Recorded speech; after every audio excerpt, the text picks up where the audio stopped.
రాష్ట్ర ఆర్థిక వ్యవస్థ కరోనా వలన సరిగా లేదని చెప్పి నిన్న ఒక ప్రెస్ నోట్ రిలీజ్ చేసినారు.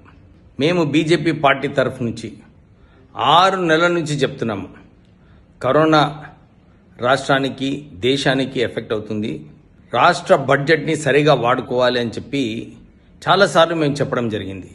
కరోనా టైంలో కాళేశ్వరంలో ఇప్పటి వరకు 2 టీఎంసీ నీళ్లు సరిగా వాడుకోలేదు. 3 సంవత్సరాలు అయింది. 1,00,000 కోట్ల రూపాయలు ఖర్చు పెట్టిన తర్వాత కూడా అక్కడ నేనేమో 20,000 కాళేశ్వరం ప్రాజెక్ట్ పూర్తిగా అయిపోయే పరిస్థితులు ఉన్నప్పుడు ఈ ముఖ్యమంత్రి, ఒక తుగ్లక్ ముఖ్యమంత్రి, దీన్ని రీడిజైనింగ్ పేరుతో కమిషన్లు కొట్టి దీన్ని 1,00,000 కోట్ల రూపాయలు చేసిండు. సరే, అది అయిపోయింది.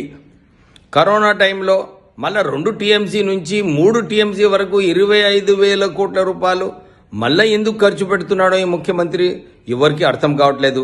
ఒకవైపేమో ఆర్థికంగా రాష్ట్రం వెనుకపోతుందని అంటున్నావు, ఇంకోవైపేమో నీ తుగ్లక్ పరిపాలన ఏదైతే చేస్తున్నావో, ఎక్కడ లేని ఖర్చులు 60,000 కోట్ల రూపాయలు అప్పులను 4 లక్షల కోట్లు చేసినావు.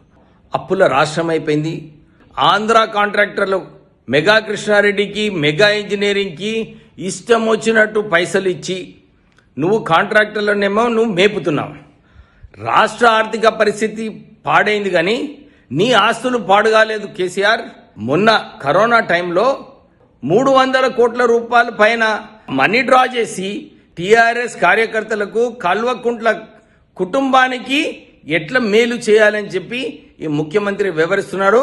నీ ఆస్తులు ఎట్లా పెంచుకున్నావో, ఈ రీడిజైన్ పేరుతో కమిషన్లు కొట్టి నీ ఆస్తులు ఎట్లా పెంచుకున్నావో దాన్ని ఒక వైట్ పేపర్ చేయమని తీయమని మేము డిమాండ్ చేస్తున్నాము. భారత్ మాతాకి జై.